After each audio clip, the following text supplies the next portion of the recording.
Right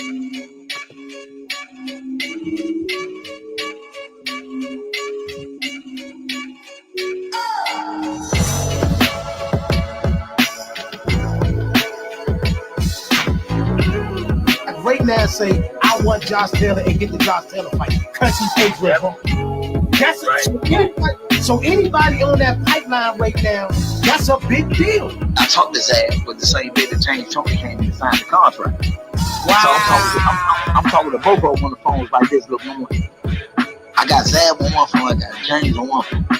What's Crawford gonna do before? He's gonna beat Sean. Everybody listen, he's gonna beat Sean. He's gonna beat Sean. Mike Lewis is the perfect example of what I'm talking about.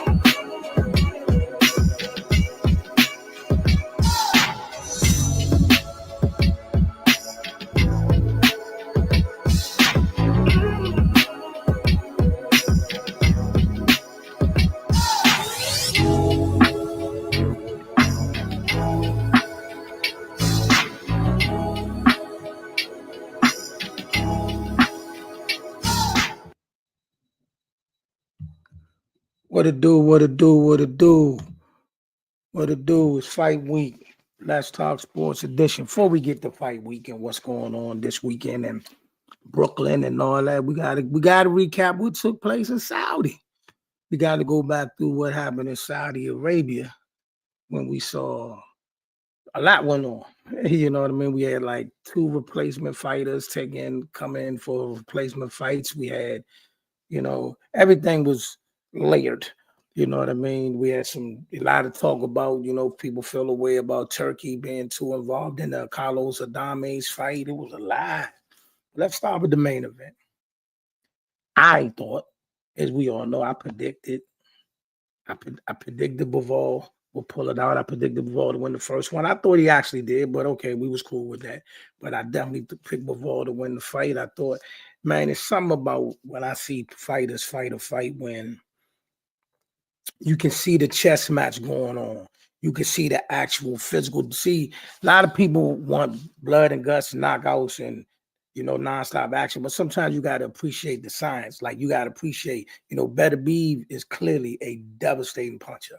Clearly, his power is out of worldly. Clearly, anything he hit, he does damage. So Bivol able to keep his distance and take a couple like, all right, boom, he got me this round. Ain't no use to me, exuding no energy, and risk getting knocked out. I'm gonna let him get this round, come back a couple rounds later. That's what happens, man. His power is so devastating that he hits you in round 2, and you might not be able to get your burns back together till round 4 or 5. But the fact that Bivol was mentally strong enough and physically able to withstand them blows and then get back to it and do what he had to do to win. I thought it was a masterful fight by both fighters. I do want to see a trilogy, just not right now. I would rather see them one fight Morrell and the other fight Benavidez, and then let the winners come back together, man. They need a break from each other, man. That's 24 grueling rounds. Better be he's spending all his energy trying to, pin Bivol down and land the shots, and Bivol trying to survive them punches. Take a break from each other. Come on back. But yeah, Dimitri Bivol, both of them should be, ranked amongst the top fighters in the sport. So yeah. Now, let's get to the co-main event, which was McCauley. I do believe, like many people feel, I think McCauley was in a bad situation. But at the same time, you took the fight. You got to take what come with it. But to come in the ring fresh off the plane, no real time to really get warmed up or nothing like that. And I don't care who you are. This is not a sport you can just jump out there and do it. You have to be prepared. You have to go through a training camp. You have to go through even if it ain't a whole training camp, at least a couple weeks. You know what I mean? Get out there, get used to the altitude, get whatever. He didn't get none of that. But, shout out for Joseph Parker. He also you got to do what you got to do. You know what I mean? You do what you got to do. But I think, me personally, I think they need to run it back. A lot of people don't want to see that happen. But me personally, I'd rather see them run it back. I'd rather see McCauley because let's be clear, Usyk is going to fight Dubois. Dubois probably made a business decision. And decided that it was best for them to go ahead and move forward and just, take this fight off and go ahead and fight the Usyk fight. Dubois is going to fight Usyk. In the meantime, if Joseph Parker not just going to wait for the winner of that, I think Joseph Parker and Bacoli need to run it back. Let Bacoli get a full camp. Let Bacoli get a full camp and run that back. They need to run that back. That's just me personally. They probably won't, but I would rather see him run that back. And then, Joe Parker might give him his bump back. You know what I mean? Now, to Shakur and Padley. I'm not gonna go through everything we went through. I'm not gonna go through everything we went through because it's too much red tape. We already went back and forth on IG and other platforms about that fight. But here's what I'm gonna say. I think they need to go and go forward. Providing Tank does what he got to do in this next fight. I want to go ahead and let this fight happen. Let Shakur fight Tank. Let's get over with. And I'm gonna say all this for all the Shakur fans and all the Tank haters and all that. Here's what I'm gonna say, simple and plain. If Shakur fights like Landy Laura against Canelo, he loses. If he fight like Floyd versus Canelo, he wins. That's simple. Read between the lines. Read between the lines. I mean, I'm not gonna lie. His lack of what I would say killer instinct, or at least the assertiveness to be on his front foot when he fought like he fought with Jamel Hearn. I haven't seen that, and I need to see that to make me even want to say, that this is the type of fight I want to see. You know what I mean? You know what I mean? So that's that. Like I said, he fights like Stanley Law. It doesn't matter if he lands more punches, he's not going to get the decision. But if he goes out there and at least step two Tank and let his hands go a little bit. Nobody's saying go toe to toe, but he's going to have to let his hands go a lot more than what he's been doing in these last few fights. If he does that, he may get the decision against Tank. You know what I mean? And that's that. The rest of the card, I think Callum Smith got a gift. That's me. I think that fight was either a draw or Buatsi won. And then I also think that the Carlos Adames fight was clear robbery. Carlos won. And Virgil Ortiz put on a masterful performance against Majumov, which I was dying to see because everybody, no disrespect, but everybody anointed this kid for after he went the distance with Crawford. He's this, he's that. He'll beat everybody else out there but Crawford. And then his very next fight, belt. You know what I mean? So it is what it is. I'm not saying I'm down on Majumov, but I was not sold on Majumov just off that Terrence Crawford fight. I needed to see him against somebody else. I saw what I saw. The results are what they are. He got, Virgil went out there and did what he had to do. So Virgil should be in line for the Bekachek. I don't want to say his name wrong, but everybody know the guy who knocked out Tim Tszyu. That's who Virgil should be fighting next. You know what I mean? Now let's get to it. Where Brooklyn at? Listen, boxing to DC, DMV, holla at me. Who coming to Brooklyn? Who going to Brooklyn? There's a DMV layer card. You know what I mean? The DMV is all over the card. You got Jerry Hurd in the building. Even from Philly, you got J-Rock in the building. Then we got Gary Antoine Russell versus El Rayo as the co-main event, and in the main event you got Lamont Roach, Baltimore and DC. It's a Maryland thing going on, DMV thing going on in Brooklyn. Who gonna be in Brooklyn? Jerry Hurd and J-Rock got big punches in front of them. I'm gonna say that right now. They got big punches in front of them. And they got up and coming guys that they looking that you can tell they looking for these guys to make a statement against these former champions. So they need to be on their A game and need to be the best. I wish J-Rock and Jerry Hurd the best. Nothing but the best. But that's what I'm just gonna ain't no new sugarcoating. They got two young punchers against them, and they looking for them dudes to make statements against the former champions. So, former champions rise to the occasion, could upset the apple cart.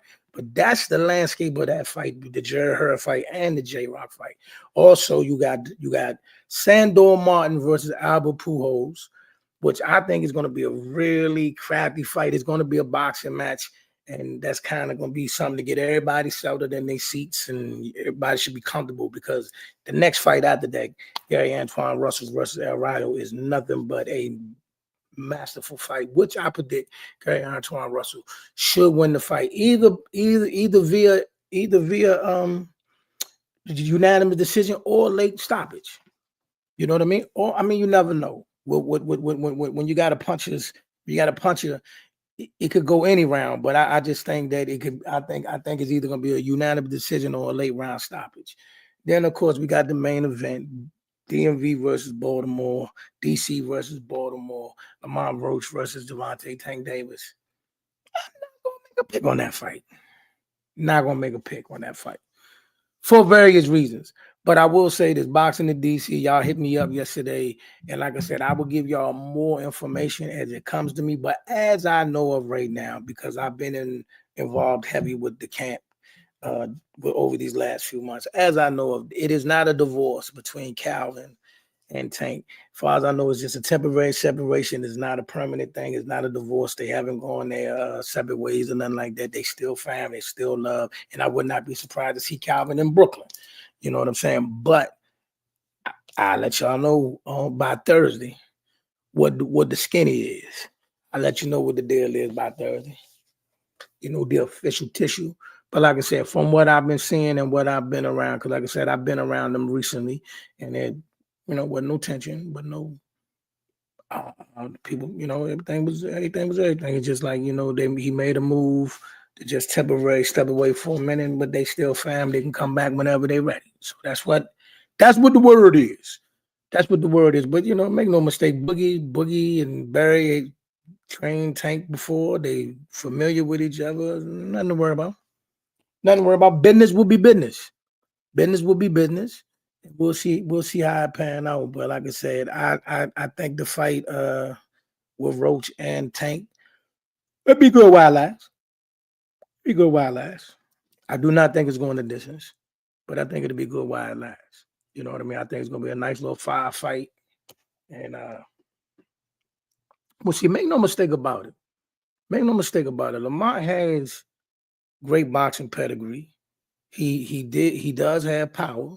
He does got good power. You know what I'm saying? So, he's been able to, rock some people, sock some people, drop some people. So, he got some power. So he ain't nobody you can just plow through. You know what I mean? But, like I said, I don't see the fight going the distance, and it'd be good while it lasts. I think it's gonna be an entertaining fight while it lasts. You know what I mean? While it lasts. You know what I mean? And like I said, we'll get some behind the scene footage. We'll get some definitely we'll get footage from the press conference. We're definitely gonna give you footage from the weigh-in. I'll be live for both. You know what I mean? So be on the lookout for that. We're gonna drop that in here. And then I'll see what I can conjure up on fight night. But I definitely will give you live in look on the weigh-in. I'll give you a live look on the press conference, and weigh in the press conference, and we'll give you that part, and then we'll see what we can get on fight night. You know what I mean? Talk to me in the comment section. What y'all think of the Saudi card? Was you pleased? Was you happy? And what's your thoughts on the upcoming fight with in Brooklyn? You know what I mean? I was like I said, we've been going back and forth. We've been going at war. They going at war on Twitter. They going at war on IG, everywhere about these fight cards. You know what I mean? After that, matter of fact, let me see what even comes up after that, because I think we're gonna go for a nice little drought after this Tank fight. So DMV, y'all need to be in the building. I expect to see I expect to see a lot of my peoples up there.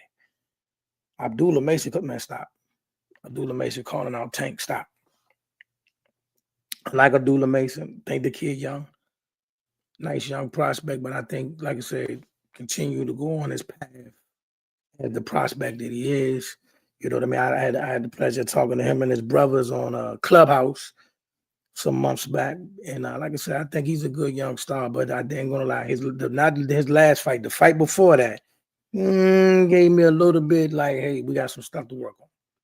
You got to start to work on before you get in the big dogs. There's levels to this stuff. See, a lot of times we look at these fighters, and I'm not talking about him per se, but a lot of times we see these fighters and we see how they blow through somebody or they running through everybody. We like, oh my gosh, shorty, he the truth. This one the truth. But then when they get in the ring with people on that level, see, it don't look like that.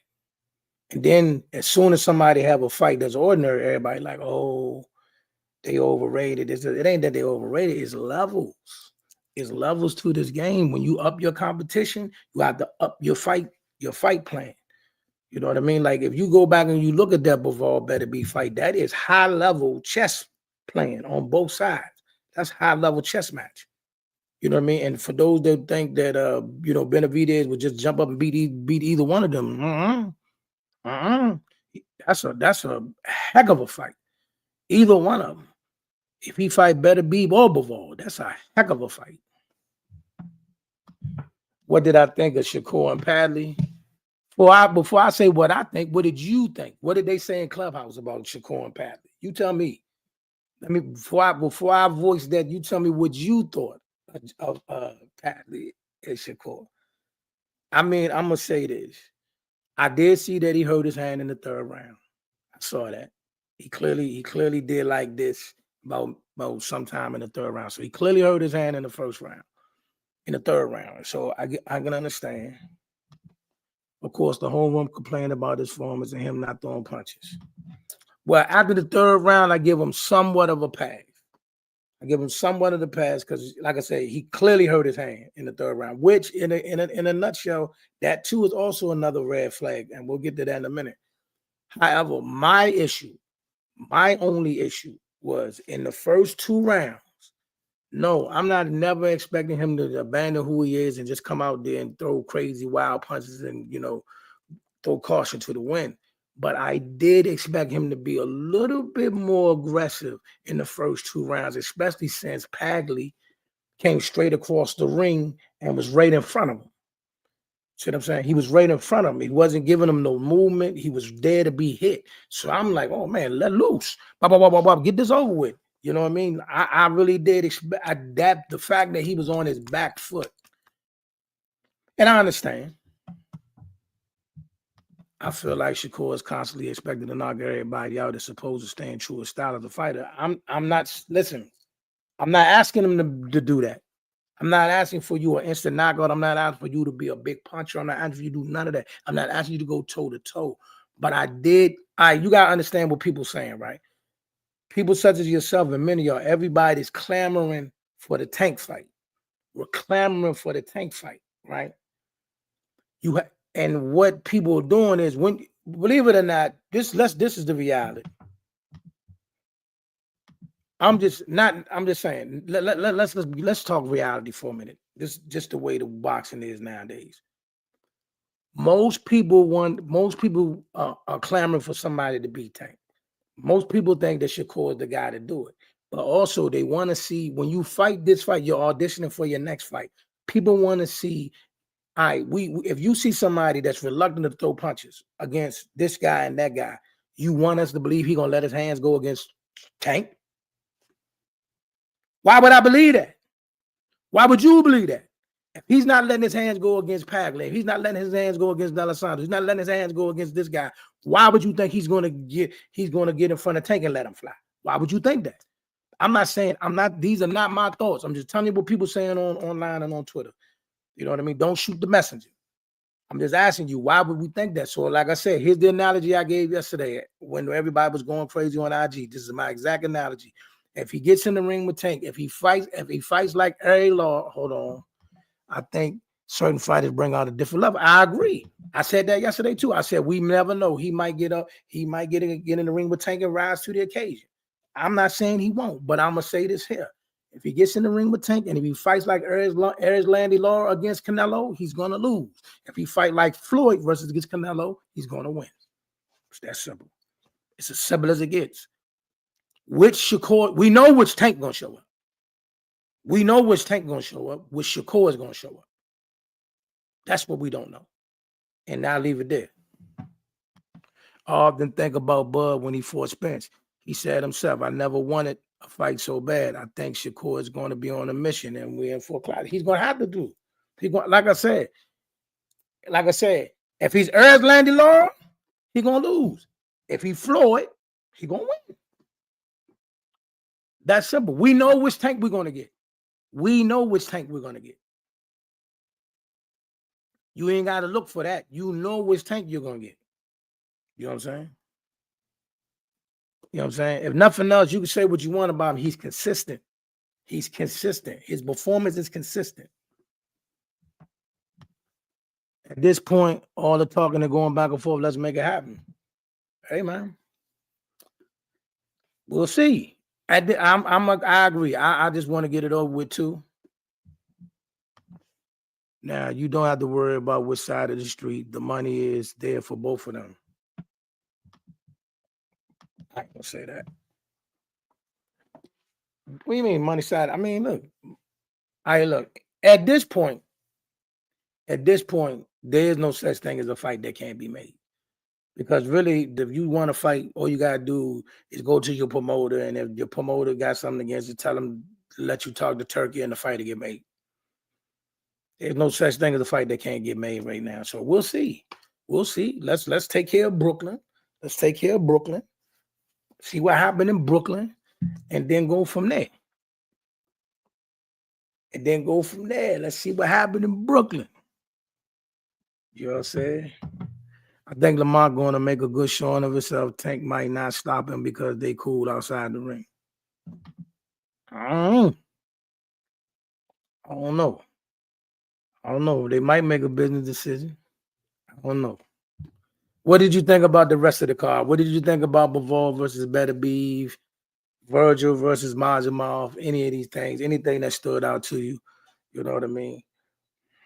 Like I said, everybody know my biggest only, I mean, Jared Hurd on the card, J-Rock on the card, but y'all know what fight I'm focused on. Y'all know what fight I'm locked in on. I'm only locked. I mean, ain't no disrespect to nobody else on that fight. I'm locked in on Twan versus El Rayo. You know that. I'm locked in. Actually, Virgil did Virgil. I honestly, Virgil did Virgil. And I think the issue with it, yeah, Bivol, you know how I roll. I'm always with the dudes going bear hunting. You know, we always going bear hunting. So, you know, people like the bear, I roll with dudes that go bear hunting. But nah, because certain people in Clubhouse think El Rayo gonna drop. Of course. I know. That's fine.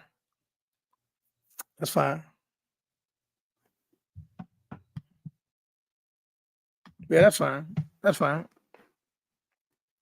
Stay where you at. Like Angel Reese told him the other day, nah, stay where you at. I'm cool with that. I seen that. We didn't get a chance to get up yesterday, and that's fine. You know what I mean? We didn't get a chance to get up, and that's fine.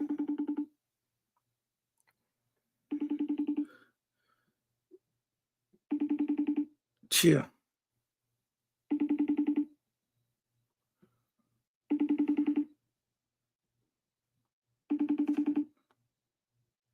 Oh.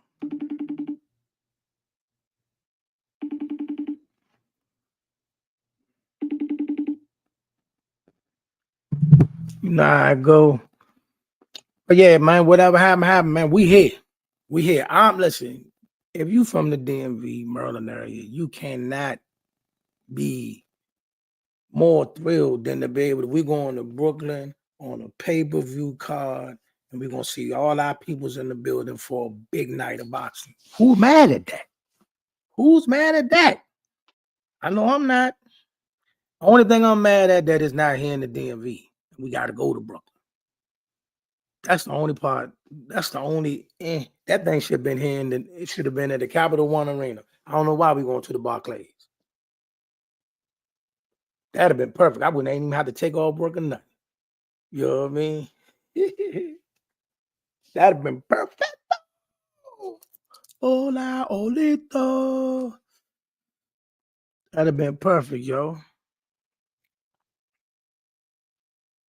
Talk to me, Chuck. What else we talking about?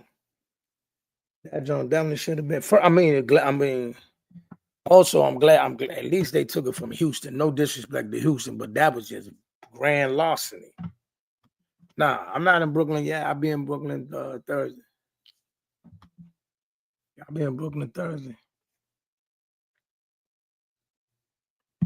I will be in the building. We'll be at the Barclays on Thursday, Friday, Saturday. Yes. Yes, yes, yes. I let y'all definitely gonna know when I touch Brooklyn. Y'all gonna know when I get to Brooklyn. You gonna know it when I get to Brooklyn. No, make no mistake about it. Make no mistake about it, baby. You gonna know when I'm in Brooklyn. Yeah, yeah, yeah. But I ain't gonna stay before y'all long. I just wanted to chop it up. This our boxing talks edition. Wanted to go through the Saudi card and look forward to what's going on and what's about to happen in Brooklyn. Matter of fact, and I don't really, like I said, I think after this card, let me see what boxing got going on. After this card, I mean, Serbio Matias fight that same night, but you always fighting on the same night as Tank, which I think is a little weird, but hey. Doo-doo, doo-doo. There we go. Bang.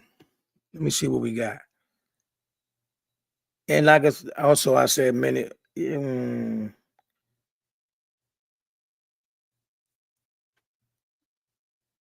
See what we got going on here. Natasha Jonas, Lawrence Price, no. Keith Thurman come back on March 12th. March 12th. March 12th. That's like he in Australia. He fighting in Australia on March 12th. That's like a Wednesday night or something. Tuesday or Wednesday night. What the world? Yeah, like I said, after this fight, how you see Twan fighting going? I think the early part of the fight, he gonna outbox El Rayo. Show that he, show a difference, Now I can't put the game plan out there. I can't put the game plan. I'm about to you almost got me to slip. I can't put the game plan out there. But I just know I think I got him either unanimous decision or a late stoppage. Okay. Fandor fighting my man Cordell Booker. Booker done got a title shot, man. That's what's up, man. Shout out to Booker, man. Shout out to Booker, man. For those that don't know, man.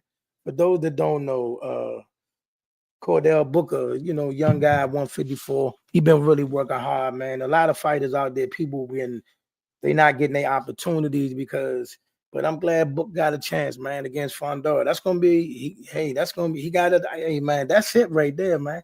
Man, my man. Then we got T Baby. She fighting Sky Nicholson in another tough fight on a fight over in Australia on the zone. George Cambosa is the headline on that card. That's about it. That's it. Oh, then Michaela Mayer got Sandy Ryan, Brian Norman Jr. versus Dirk Chavez, Bruce Carrington on that card, and that's out. What is that at? Vegas. That's it. And that's gonna round out this month. Like I said,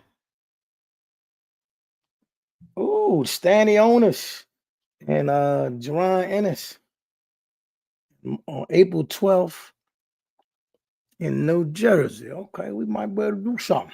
We might be able to do a little something. But yeah, man. Recap one more time. I think Bivol definitely deserved the fight. I don't want to see them do a trilogy just yet. I would rather see one of them fight Morrell and the other one fight Benavidez, however they do it. And like I said, for those that think them two guys will run through Bivol and Beterbiev, I think y'all better think again. Them two dudes. Beterbiev is a certified puncher, and Bivol you see he got the goods. Bivol is the goods. No doubt about it. Like I said, for those that want to, that's clamoring and going back and forth about the Shakur fight, it is what it is. I'm just going to say this one more time. If he get in the ring with Tank, if he fight like Erslandy Law versus Canelo, it's an L. If he fight like Floyd versus Canelo, it's a win. Take that in a minute. I'm going to coin that. Also, this weekend, you got Jared Hurd. Like I said, Jared Hurd and J-Rock, they both fighting two big punches. So you don't want to You don't want to blink on them 2 fights. You know what I mean? They're gonna have to crank them 2 young boys. But J-Rock, they both got tough fights. Then you got Pujols versus Sandor Martin. I believe Sandor Martin will find a way to get it done and get that title off of Pujols. And Twan will either win by unanimous decision or stoppage over El Rayo. And then lastly, Tank versus Lamont Roach, which I also will not give you a pick. Not gonna do it. Not gonna do it. But I think that fight is gonna be great while it lasts. With that being said, man, if you have not done so already, please like and subscribe to the Let's Talk Sports Show. Let's Talk Sports, y'all. Podcast, Facebook, YouTube, Twitter, Twitch. We got a lot of big things coming up. You're going to see us on scene a lot. You know what I mean? We're going to be covering NBA games now. We're going to be covering WNBA games now. Of course, you know, we're going to be covering the fights. We got a lot branching out to us. So, man, listen, please, for those who have been supporting, I thank you. I appreciate you so much and look forward to continue to give you bigger and better content. With that being said, I'm out of here, man. One.